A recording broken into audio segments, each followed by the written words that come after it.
الحمد لله وكفى وسلام على عباده الذين اصطفى أما بعد فأعوذ بالله من الشيطان الرجيم بسم الله الرحمن الرحيم الرحمن علم القرآن خلق الإنسان علمه البيان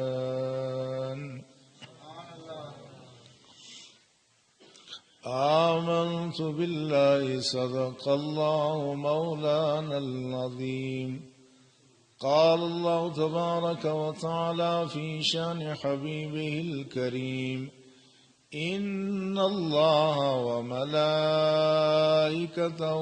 يصلون على النبي يا أيها الذين آمنوا صلوا عليه وسلموا تسليما الصلاة والسلام عليك يا رسول الله وعلى آلك وأصحابك يا سيدي يا حبيب الله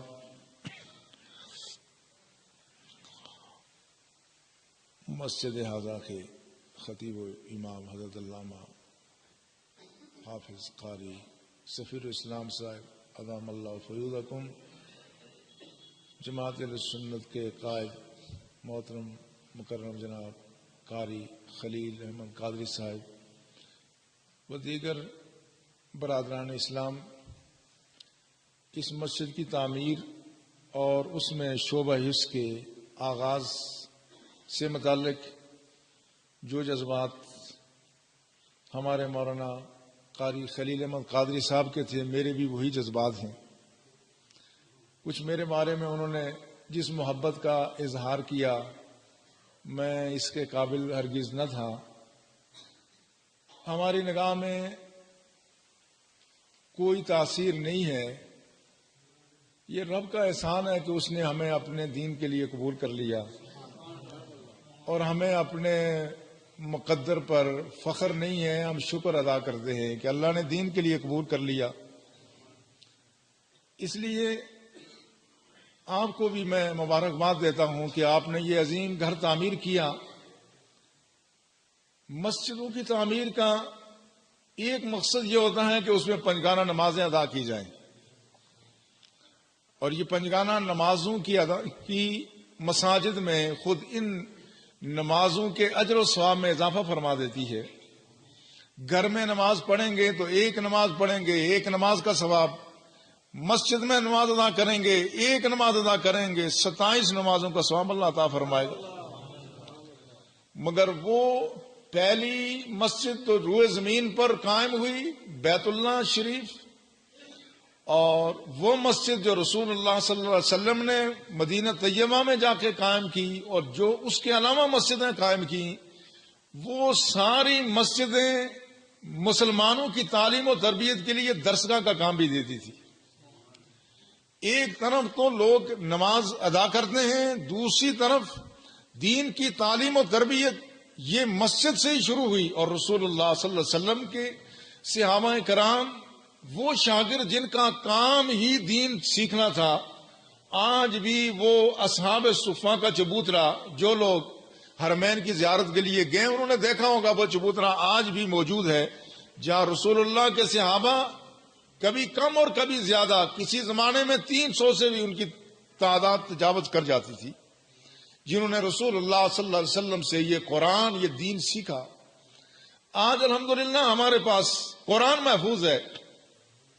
یہ قرآن کس کی یاد ہے؟ اس مالک الملک کی یاد ہے جس کو ہم بندوں نے نہیں دیکھا، اس کا کوئی تصور ہم قائم نہیں کر سکتے۔ ہمارے رب کی ذات کیسے ہوگی؟ اس نے اپنا جو تعریف کا جو عنوان قائم کیا، اس میں لگتا ہے وہ نور ہی نور ہے۔ اس کا کوئی نشان، وہ ہر جگہ موجود ہے مگر اس کا کوئی نشان انسانی آنکھ دیکھ نہیں سکتی. اسی رب کا کلام اللہ نے اپنے فضل و احسان سے ہمیں قرآن کی صورت میں عطا فرما دی ہے. یہ ہمیں خوش نصیب سمجھنا چاہیے اپنے آپ کو. جب ہم قرآن پڑھتے ہیں تو اس کو یہ سمجھیں یہ اللہ کا قرآن ہے. میں نے کئی اہل اللہ کو دیکھا، ان کو جب رب کی یاد تڑپاتی ہے وہ قرآن کو لے کے چومتے، کہتے مالک اگر تیری زیارت ہو تو ساری عمر تیری زیارت کرتے رہے. اور ہوگا بھی جنت میں یہی. جنت میں جب اللہ اپنی زیارت کرائیں گے تو پھر اہل ایمان جنت کی ساری نعمتیں بھول جائیں گے. پر اس دنیا میں رہتے ہوئے رب کی زیارت ممکن نہیں ہے. یہ تو رسول اللہ کے علاوہ کسی نبی کو بھی اللہ نے سعادت نہیں عطا فرمائی.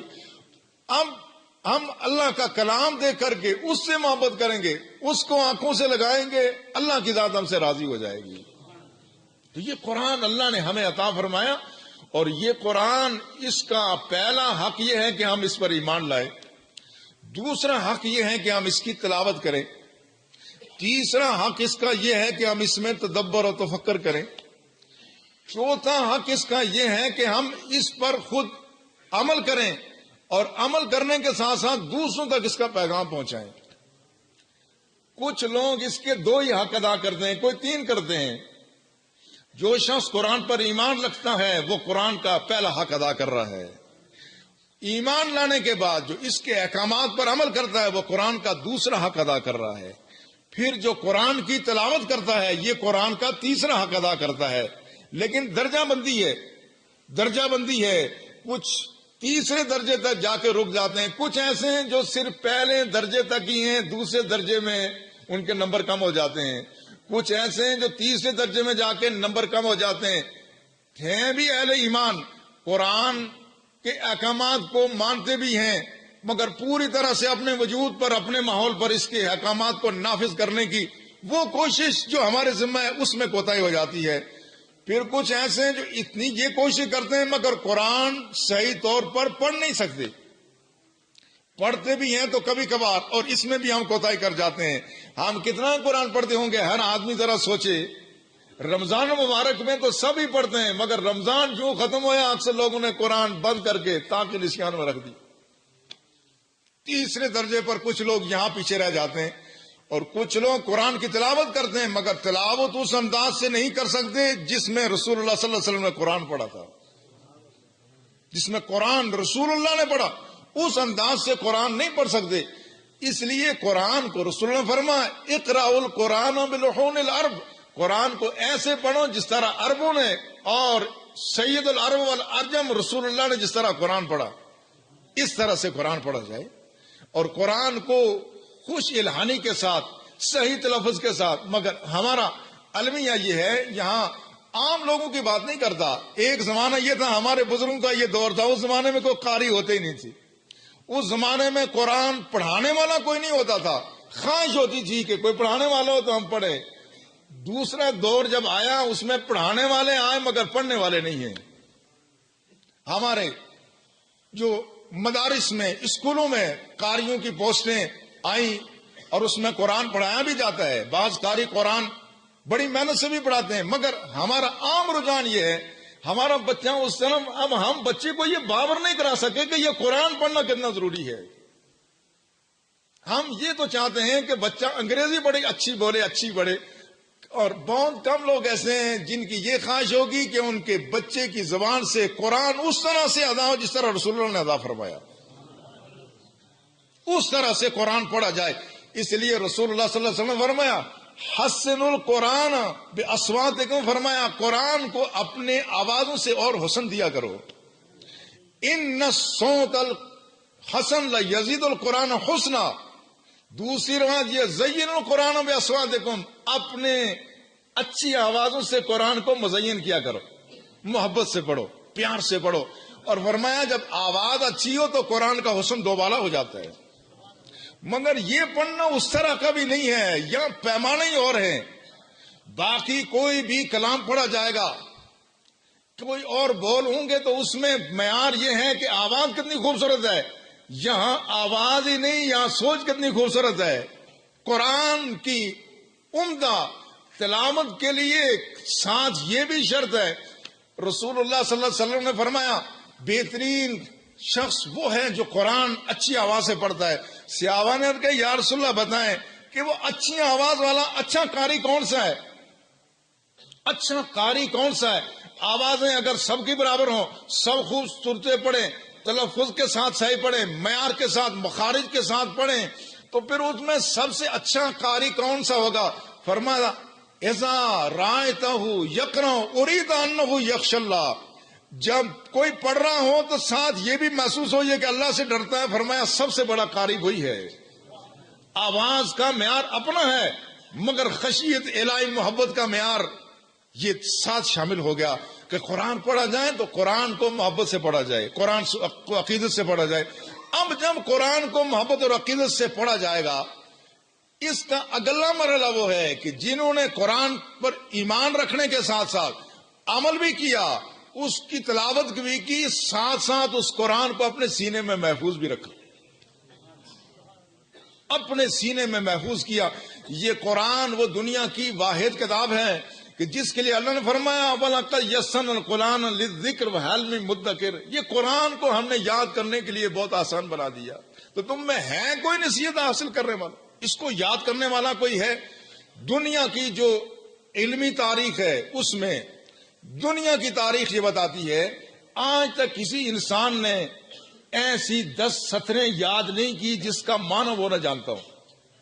پوری تاریخ انسانیت میں 10 سطریں ہم آج تک پوری تاریخ انسانیت کوئی ذہین سے ذہین آدمی ایسے 10 سطریں یاد نہیں کر سکا جس کا معنی نہ جانتا ہو۔ ہم معنی جاننے کے باوجود یہ چیزیں یاد نہیں کر پاتے۔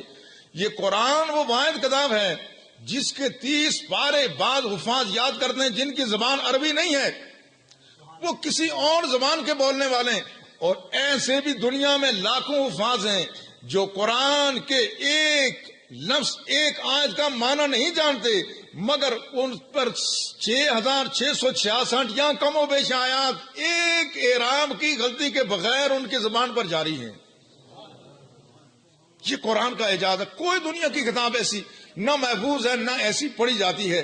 یہ اللہ نے اس کو یاد کرنے کے لیے آسان کر دیا، صرف اس میں آدمی تھوڑی سی کوشش کرے تو یاد کرنا بہت آسان ہو جاتا ہے۔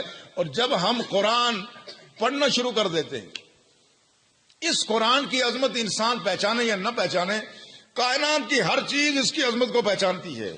اور جس کا قاری صاحب ابھی ذکر کر رہے تھے، صحیح احادیث سے یہ چیز ثابت ہے۔ جب قرآن پڑھا جاتا ہے، اب یہ چونکہ اللہ کا قرآن ہے اور یہ ساری اللہ کی مخلوق ہے، اور یہ جو کہا گیا ہے کہ کوئی ایسی چیز نہیں ام من شیء الا یسبح بحمدہ ولکن لا تفقہون تسبیحہم، کہا یہ زمین و آسمان کی کوئی ایسی مخلوق نہیں جو خدا کی تسبیح نہ کرے، مگر تمہیں ان کی تسبیح کا پتہ نہیں ہے۔ اس طرح ہر مخلوق قرآن کو سمجھتی ہے، ہر مخلوق قرآن کی عظمت کو جانتی ہے۔ لہذا جو ہی بچے نے قرآن پڑھنا شروع کیا، ہم نے تلاوت شروع کی، ہمیں اس کا احساس ہو یا نہ ہو، لیکن آسمان کے فرشتے وہاں پر جمع ہو جاتے ہیں، آسمانی فرشتے جمع ہو جاتے ہیں۔ رسول اللہ صلی اللہ علیہ وسلم کے زمانے کا مشہور واقعہ ہے، حضرت اسید ابن حضیر روایت کرتے ہیں کہ میں ایک دن قرآن پڑھ رہا تھا۔ میں جب قرآن پڑھتا، میرے پاس گھوڑا باندھا ہوا تھا، وہ اچھلنا شروع ہو جاتا، جب میں بند کرتا وہ آرام سے کھڑا ہو جاتا۔ میں نے قرآن آخر میں بند کیا، میں باہر نکلا تو میں نے عجیب منظر دیکھا کہ باقی کہیں بھی کوئی ابر نہیں ہے، میرے گھر کے اوپر ابر ہے اور اس ابر کے اندر ستارے چمک رہے ہیں۔ عجیب بات یہ ہے جہاں ستارے ہوں وہاں پر ابر نہیں ہو سکتا، اور جہاں ابر ہو وہ ستارے نظر نہیں آ سکتے۔ یہ معاملہ عجیب تھا کہ ہے اوپر ابر اور ابر کے اندر ستارے چمک رہے ہیں۔ میں دوسرے دن رسول اللہ صلی اللہ علیہ وسلم کی خدمت میں حاضر ہوا، عرض کی یا رسول اللہ صلی اللہ علیہ وسلم، رات کو بڑا عجیب منظر میں نے دیکھا، میں قرآن پڑھ رہا تھا، باہر نکلا، اس طرح سے میں نے ابر میں ستارے دیکھے۔ فرمایا تلک الملائکہ، اللہ کے رسول کی نظر دیکھیں، جس نے رات کو اپنی آنکھوں سے دیکھا اس کو نہیں پتا چلا، مگر جس نے رات کو آنکھوں سے نہیں دیکھا تھا وہ ذات رسول مقبول، ان کو پتا تھا کہ کیا چیز ہے۔ فرمایا تلک الملائکہ دنت لصوتک، فرمایا یہ فرشتے تھے جو تیرا قرآن سننے کے لیے آ گئے تھے۔ وَلَوْ قَرَأْتَ أَسْمَعْتَ يَنْظُرُ النَّاسُ إِلَيْهَا لَا تَتَوَارَى مِنْهُ. کہاں اسید اگر تم صبح تک قرآن پڑھتے رہتے تو یہ فرشتے صبح یہاں مدینے کی گلیوں میں لوگوں کو نظر آتے. اس سے یہ معلوم ہوتا ہے کہ جہاں قرآن پڑھا جائے اس پر اللہ کے فرشتے نازل ہوتے ہیں. آج ہم اس کیفیت میں، آج صحابہ کا دور نہیں ہے، رسول اللہ کا دور نہیں ہے، مگر ہمارا ایمان ہے. رسول اللہ صلی اللہ علیہ وسلم نے فرمایا جب بھی لوگ کہیں بیٹھ کے قرآن سنتے سناتے ہیں، اس کی تعلیم و تدریس ہوتی ہے، حفظہم الملائکہ، تو ان کو فرشتے ڈھانپ لیتے ہیں. جہاں قرآن پڑھا جائے وہاں فرشتے ان کو ڈھانپ لیتے ہیں. اور نزلت علیہم الرحمہ، اور ان پر رحمت نازل ہوتی ہے، اور ان پر ایک سکینہ نازل ہوتا ہے، ایک سکون. اور سکینہ کا ایک معنی شارحین نے یہ کیا، سکینہ فرشتوں کی ایک جماعت کا نام ہے جو قرآن کے قاریوں کو تلاش کرتی ہے. جہاں قرآن پڑھا جاتا ہے وہاں فرشتوں کی ٹولیاں وہاں جمع ہو جاتی ہیں، اور جمع ہونے کے بعد وہاں قرآن سنتی ہیں. لہذا کتنی خوش نصیب ہے وہ قوم. اور یہ بات اس وقت فرشتوں نے کہی تھی خوش نصیبی کی جب اللہ نے سب سے پہلے یہ قرآن پڑھا تھا. یہ قرآن پڑھتے ہوئے اس بات کو ذہن میں رکھنا چاہیے کہ یہ قرآن سب سے پہلے اللہ جل شان نے خود تلاوت کیا، جیسے اس کو شایان نشان ہمارے رب نے پڑھا ہوگا. کیا خوبصورت انداز میں پڑھا ہوگا. آج آپ قاریوں کی آواز میں قرآن سنتے ہیں. شیخ عبد الباسط کی آواز میں آپ نے قرآن سنا، کیا حسن و جمال ہوتا ہے، کیسا ایک سما بن جاتا ہے.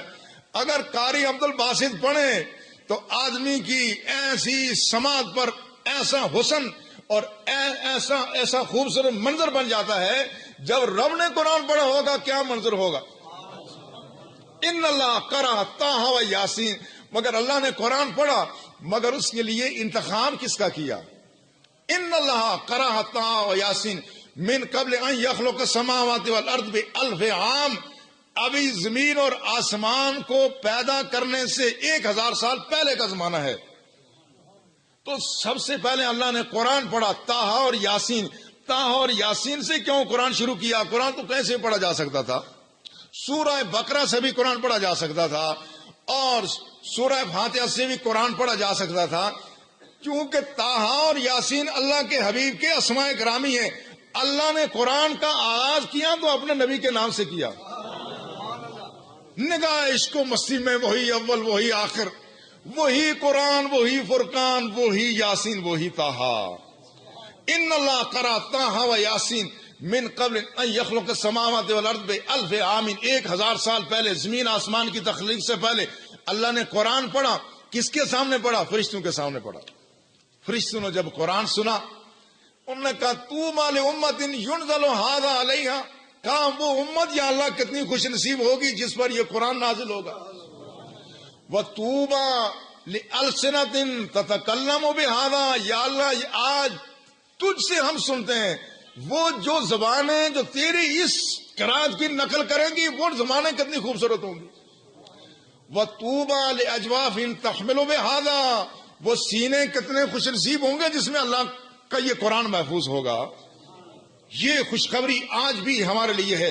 وہ امت، اس امت کے وہ بچے، اس امت کے وہ حفاظ کتنے خوش نصیب ہیں جن کی زبانوں سے قرآن جاری ہے اور جن کے سینوں میں قرآن محفوظ ہے.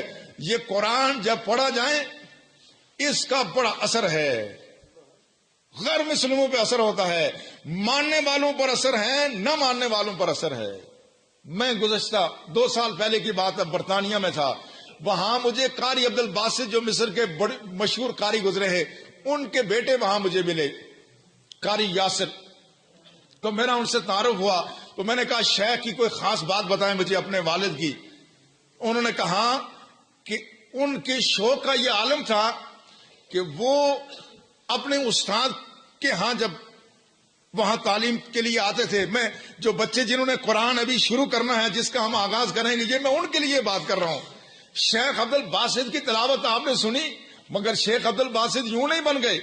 انہوں نے کہا میرے والد کا معمول یہ تھا کہ جس مدرسے میں وہ پڑھتے تھے، جب اسکول کی چھٹی ہو جاتی تو سارے بچے چلے جاتے، مگر وہ بھائی استاد کے بعد بیٹھ کے پڑھتے تھے. جب استاد گھر جانے لگتے تو وہ کہتے کہ میں تو گھر جا رہا ہوں، اب کیا کروں؟ کہتے اچھا آپ جا رہے ہیں تو میں بھی جا رہا ہوں. استاد کو الوداع کر کے جاتے تھے. یہ بچوں میں یہ شوق ہوگا تو پھر قاری عبد الباسط جیسے قاری یہاں پیدا ہو سکتے ہیں. یہ چیز بعید امکان نہیں ہے. پھر کہا جب وہاں سے استاد سے فارغ ہوتے تو کہتے ہیں وہ ہمارا گھر تھا ایک گاؤں میں. اس زمانے میں پورے گاؤں میں صرف ایک ریڈیو ہوتا تھا. پرانا دور ہے, ہمارے ہاں بھی ایسا زمانہ رہا ہے کہ ایک ہی ریڈیو ہوتا تھا. اس ریڈیو پر مصر کے مشہور قاری رفعت کی آواز میں ہمیشہ تلاوت سنائی جاتی تھی.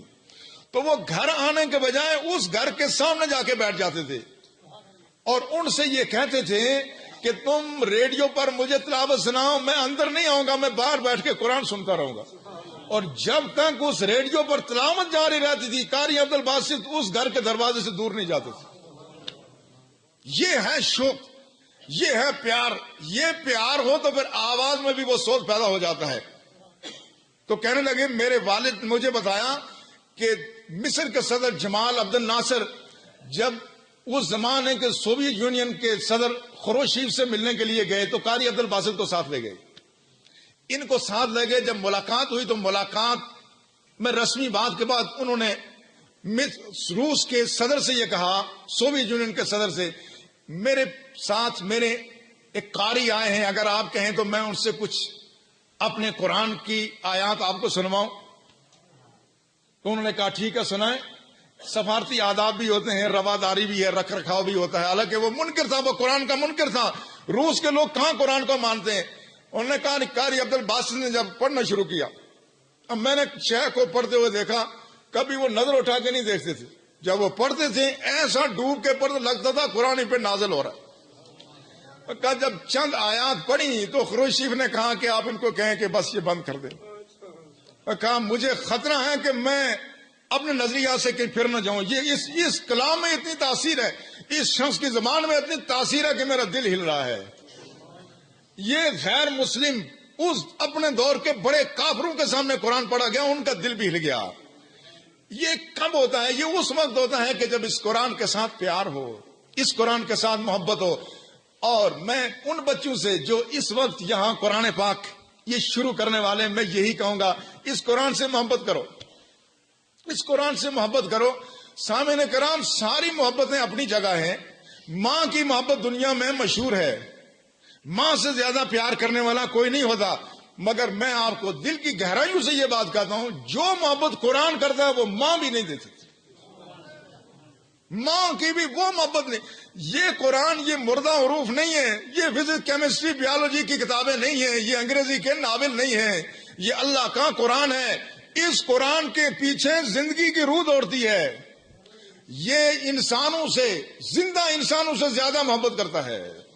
اتنی محبت کرتا ہے, ماں سے زیادہ پیار کرتا ہے. یہی تو وجہ ہے کہ ماں قبر کے دہانے تک ساتھ جاتی ہیں, اپنے لال کو وہاں سپرد خاک کر کے آنسو بہاتی ہے, واپس آتی ہے, مگر قبر میں ساتھ نہیں جا سکتی. نہ یہ اصول ہے, نہ اس کی شریعت نے اجازت دی ہے, مگر یہ قرآن قبر کی تاریکیوں میں آدمی کے ساتھ جاتا ہے. باقی جو پڑھتے ہیں, میڈیکل ہو یا انجینئرنگ ہو, وہ فلسفی ہو یا ہسٹری ہو, وہ سارا کچھ پیچھے رہ جاتا ہے, مگر یہ قرآن قبر کی تاریکیوں میں آدمی کے ساتھ جاتا ہے. اور رسول اللہ صلی اللہ علیہ وسلم نے فرمایا, یہ قرآن قبر میں آدمی کو اس طرح ڈھانپ لیتا ہے جب کوئی عذاب کے کہیں شعلے نکلیں, جس طرح مرغی اپنے بچوں کو اپنے پروں کے نیچے سنبھال لیتی, اس طرح یہ قرآن سنبھال لیتا ہے. اور حافظ قرآن کی عظمت یہ ہے کہ وہ قبر کی تاریکیوں میں, رسول اللہ نے فرمایا, جو شخص قرآن پڑھنا شروع کر دے اسی حالت میں اس کو موت آ جائے. باقی اگر کوئی بھی ڈگری ہوگی, جب تک مکمل نہیں ہوگی اس وقت تک اس کا کوئی فائدہ نہیں ہوتا. MBBS کے لاسٹ ایئر میں کوئی آدمی ڈراپ ہو جائے, وہ ڈاکٹر قرار نہیں پاتا, مگر رب کا قرآن شروع کرنے والا شخص وہ کبھی محروم نہیں رہتا. رسول اللہ نے فرمایا, جو یہاں شروع کرے گا اگر حفظ مکمل نہ کر سکے اور موت طاری ہو جائے, اللہ قبر میں فرشتے کو اس کا استاد مقرر کرتے ہیں کہ اس کا قرآن ختم کرا لو پہلے. اس سے بڑھ کے سعادت کیا ہو سکتی ہے کہ فرشتہ قبر میں بھی اس کو قرآن ختم کرائے گا. اور قبر کی جو کیفیت ہے, یہ قرآن ایسی کتاب ہے, یہ آدمی کو اندر اور باہر سے تبدیل کر لیتا ہے, اندر اور باہر سے تبدیل کر لیتا ہے. اس لیے اقبال نے کہا تھا, فانش می گویم آج دل مزمرس, ای کتاب نیس چیز دیگرس، اقبال کہتے ہیں میں اس چیز کو بتا ہی دیتا ہوں جو میرے دل میں پوشیدہ ہے، یہ کتاب نہیں ہے، یہ کوئی چیز ہی اور ہے۔ چوں بجان در رفت جان دیگر شد، چوں جان دیگر شد جہان دیگر شد۔ کہتے ہیں یہ قرآن ایسا نہیں ہے کہ یہ زبان سے ہی آدمی اس کو رٹتا رہے، محبت عقیدت سے آدمی پڑھتا ہے، یہ دل کی گہرائیوں میں اترتا ہے، جب اندر سے آدمی تبدیل ہوتا ہے تو سارا جہان تبدیل ہو جاتا ہے اندر سے۔ میں پچھلے عرصے میں کیمسٹری کے کچھ پروفیسر سے میری اس میں بڑی بات ہوئی کہ یہ بتاؤ کہ یہ قرآن کیا آدمی کی کیمسٹری چینج کر لیتا ہے؟ یہ بات کیمسٹری کے آدمی کے لیے ماننا بڑا مشکل ہے کہ کیمسٹری چینج نہیں ہو سکتی۔ لکڑی لکڑی رہے گی، پتھر پتھر رہے گا، لوہا لوہا رہے گا، یہ کیمسٹری چینج نہیں ہوتی۔ انسان انسان رہے گا، گوشت پوش کا انسان تبدیل نہیں ہو سکتا۔ انہوں نے کہا نہیں کیمسٹری تبدیل نہیں ہو سکتی۔ میں نے کہا کیمسٹری تبدیل نہیں ہو سکتی تو پھر اصول یہ ہے کہ بندہ مر گیا تو آدمی کے اندر جو شخص و ریخ کا عمل شروع ہو گیا تو پھر تھوڑے عرصے میں آپ دیکھیں آدمی مر جائیں، کتنا ہی پڑھا لکھا ہو، حسین جمیل ہو، لیکن کہتے ہیں جلدی قبر کے سپرد کریں، گرمی ہو تو اور جلدی کے جسم پھولنا شروع ہو جائے گا، پھٹ بھی سکتا ہے، اور چند دنوں کے بعد یہ جسم کیڑوں کی خوراک بن جاتا ہے۔ کہ کیا حافظ قرآن کے لیے بھی یہی اصول ہے؟ حافظ قرآن کے لیے حدیث کی روشنی میں اصول بالکل جداگانہ ہے۔ رسول اللہ صلی اللہ علیہ وسلم کی خدمت میں صحابہ آئے، عرض کیا یا رسول اللہ صلی اللہ علیہ وسلم فلاں مقام پر ہم نے خیمہ لگایا اور زمین سے ہمیں سورہ ملک پڑھنے کی آواز آئی۔ رسول اللہ صلی اللہ علیہ وسلم فرمایا ہے امانیۃ منجیۃ تنجی ہے من عذاب اللہ، فرمایا یہ سورہ ملک قبر کے عذاب سے نجات دلانے والی ہے۔ بتانے کا مدعا یہ تھا کہ وہ جس مقام سے سورہ ملک پڑھنے کی آواز آ رہی تھی وہ شخص دنیا میں بھی سورہ ملک کا کثرت سے ورد کرتا تھا، آج قبر کی تاریکیوں میں بھی سورہ ملک پڑھ رہا ہے، سورہ ملک وہیں پڑھ رہا ہے۔ اور اس میں ایک اصول یہ ہے ہمارے جسم پر جو حملہ ہوتا ہے مرنے کے بعد سب نے اس کیفیت سے گزرنا ہوگا، کوئی آدمی اس سے مبرہ نہیں ہے۔ وہ سب سے پہلے اٹیک ہوتا ہے زبان سے اور ناک سے، جراثیم جہاں سے داخل ہوتے ہیں، پھر اس ہمارے نظام انہضام کے ذریعے سے سارے جسم کو برباد کر لیتے ہیں، مگر وہ زبان جس پہ ہمیشہ قرآن جاری رہا، وہ زبان جس پر ہمیشہ قرآن جاری رہا، رب کی ذات وکان اللہ شاکرا علیما، اللہ کی ذات بڑی قدردان ہے، بہت قدردان ذات ہے۔ جس حافظ قرآن با عمل نے قرآن محبت سے پڑھا، ساری زندگی ساری توانائیاں قرآن کے سپرد کر دیں، اس کی زبان پر میرا ایمان ہے کبھی بیکٹیریا اٹیک نہیں کر سکتا۔ تو جب اٹیک جہاں سے چور نے داخل ہونا ہے، جہاں سے حملہ ہونا ہے وہ راستہ ہی بند ہے تو اس کا جسم صبح قیامت تک محفوظ و مامون رہے گا، اس کا جسم صبح قیامت۔ اس سے بڑھ کر ایمان کیا سعادت ہو سکتی ہے؟ کون سی ایسی ڈگری ہے جو ہمیں قبر کی تاریکیوں میں کام آئے؟ اور یہی نہیں، حشر میں بھی یہ کام آئے گا، اپنے لیے ہی نہیں باقی لوگوں کے لیے بھی ہے۔ اور رسول اللہ صلی اللہ علیہ وسلم نے فرمایا من قرأ القرآن واستظہرہ وحلالہ وحرم حراما، جو شخص قرآن پڑھے اس کو اپنے وجود پر نافذ کریں، اس کے حلال کو حلال جانے، حرام کو حرام سمجھے، تو ادخلہ اللہ الجنہ، ایک تو یہ ہوگا اس کو جنت میں اللہ داخل کرے گا، وَشَفَعُوا فِي عَشَرَةٍ مِّنْ أَهْلِ بَيْتِهِ كُلُّهُمْ وَجَبَتْ لَهُمُ النَّارُ۔ فرمایا یہی نہیں بلکہ جب کوئی شخص اس کیفیت سے حافظ قرآن دنیا سے جائے تو فرمایا اپنے اہل خانہ میں سے 10 آدمیوں کے حق میں سفارش بھی کرے گا، اگر وہ اس خاندان میں حافظ نہ ہوتا تو وہ 10 جہنمی ہو جاتے۔ اس کی خدا نے اتنی عزت رکھی ہے کہ اس کی وجہ سے 10 جہنمیوں کو اللہ جنت میں لے جائے گا۔ اور اہل ایمان یاد رکھیں دنیا دار العمل ہے، آخرت دار الجزا ہے، وہاں کچھ کرنا نہیں پڑے گا مگر 2 کام وہاں کرنے پڑیں گے، اس کے لیے ابھی سے تیاری کی ضرورت ہے۔ کون سا کام؟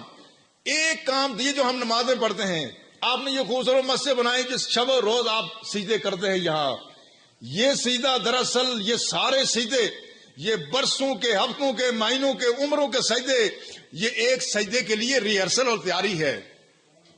وہ کون سا سجدہ ہوگا؟ آج ہم نے رب کو دیکھا نہیں ہے مگر پھر بھی جبین نجات جھکا رہے ہیں، مگر قرآن میں آتا ہے یوم یکشف عن ساق، اللہ کی ذات اپنی ذات سے پردہ اتنا سرکائے گی جس طرح کسی کی پنڈلی سے کپڑا ہٹتا ہے، اتنا سا۔ وَيُدْعَوْنَ عَلَى السُّجُودِ، سجدہ کرنے والوں کو، نمازیوں کو حکم ہوگا کہ آؤ اب سجدہ کرو، پہلے بن دیکھے سجدہ کرتے، آج رب کو دیکھ کے سجدہ کرو۔